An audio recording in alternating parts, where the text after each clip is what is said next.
வணக்கம், இது உங்கள் சிவி ஜோன். எல்லாரும் எப்படி இருக்கீங்க? இப்போ பார்த்தீங்கன்னா பயங்கரமான சண்டை. என்னன்னா திடீர்னு பிக் பாஸ் வந்து ஒரு ப்ரொமோஷன் டாஸ்க் கொடுத்தார். செம்ம டாஸ்க்கு. அதில் வந்து அந்த பெருங்காயம் சம்மந்தப்பட்ட நிறைய பொருட்களாக வந்துச்சு. அதை வந்து ப்ரொமோட் பண்ணணும். நிறைய விஷயங்கள் வந்துருக்கு. பரவாயில்ல, அதை நம்மளும் வாங்கி ட்ரை பண்ணலாம் போல இருக்குது. நல்லா இருந்துச்சு. அதை எக்ஸ்பிளைன் பண்ண விதங்களும் ரொம்ப அழகாக இருந்துச்சு. முத்துக்குமரனும் அருணும் சேர்ந்தாவே இப்போலாம் வந்து பயங்கர மாசாவாக இருக்குது. அதனால் முன்னாடியே அந்த டாஸ்க் சொன்ன அடுத்த நிமிஷமே நாங்கள் 2 பேர் ப்ரெசென்ட் பண்ணுறோன்னு சொல்லிட்டு அருண் சொன்னாப்போ ரொம்ப அழகாக இருந்துச்சு.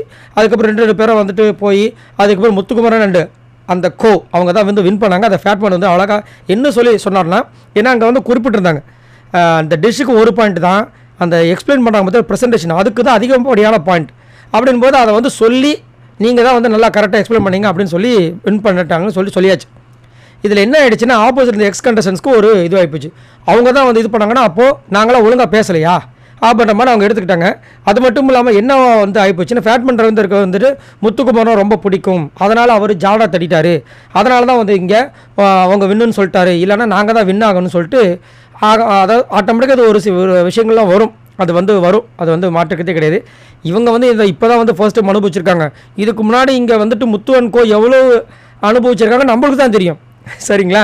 ஆனால் இங்கே வந்துட்டு ப்ரெசன்டேஷன் தான் முக்கியம் அப்படின் போது சிவகுமார் அதை வந்து ஓரளவுக்கு பண்ணார், இல்லைன்னு சொல்ல முடியாது. ஆனால் இந்த பக்கம் வந்து என்ன பண்ணாங்கன்னா, அழகாக வந்துட்டு அதுக்கு உண்டான பேர், அதுக்கப்புறம் அதுக்கு இன்னொரு புனைப்பேர் என்னன்னு சொல்லி இங்கிலீஷில் இந்த மாதிரி நிறைய விஷயங்களை சொல்லி பண்ணதுனால ரொம்ப அழகாக இருந்துச்சு.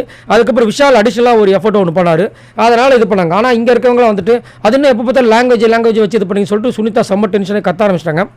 அவர் அதை வந்து எக்ஸ்பிளைன் பண்ணுறாரு, இல்லைம்மா அதில் வந்து கிளியராக வந்து யார் ப்ரெசென்ட் பண்ணுறாங்களோ அவங்களுக்கு தான் பாயிண்ட்னு சொல்லியிருக்காங்க. அப்படி சொன்னாலும் கேட்கல. தர்ஷா வந்து டப்பான்னு ஒரு பெரிய பழியை போட்டாங்க. உங்களுக்கு ஃபேவரட்னு சொல்லிட்டு தானே நீங்கள் அப்படி பண்ணுறீங்க, எங்களுக்கு தெரியும்ட்டாங்க.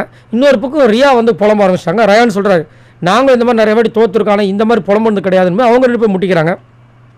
இல்லை அவர் வந்து இந்த மாதிரி தப்பாக வந்து ஜட்ஜ்மெண்ட் கொடுத்துட்டார் அப்படின்னு. அம்மா ப்ரெசன்டேஷனுக்கு தான் 9 பாயிண்ட் சொல்லியிருக்காங்க, டிஷ்ஷுக்கு 1 பாயிண்ட் தான் சொல்லியிருக்காங்க, அதை திங்க் பண்ணி பாருங்கன்னு சொல்லி அப்படியே இப்படி கலவரமாக போய் கடைசியில் அந்த சண்டை முடிஞ்சுது. ஸோ நீங்கள் உங்களோட கருத்து சொல்லுங்கள். உங்களுக்கு எக்ஸ் கண்டஸ்டன்ஸோட விஷயங்கள் பிடிச்சிருக்கா, இல்லை உள்ளே இருக்கிற நம்மளுடைய 8 கண்டஸ்டன்ஸோட விஷயங்கள் பிடிச்சிருக்கா? மறக்காம கமெண்ட்ஸ் பண்ணுங்கள். பாய் நம்பரில்.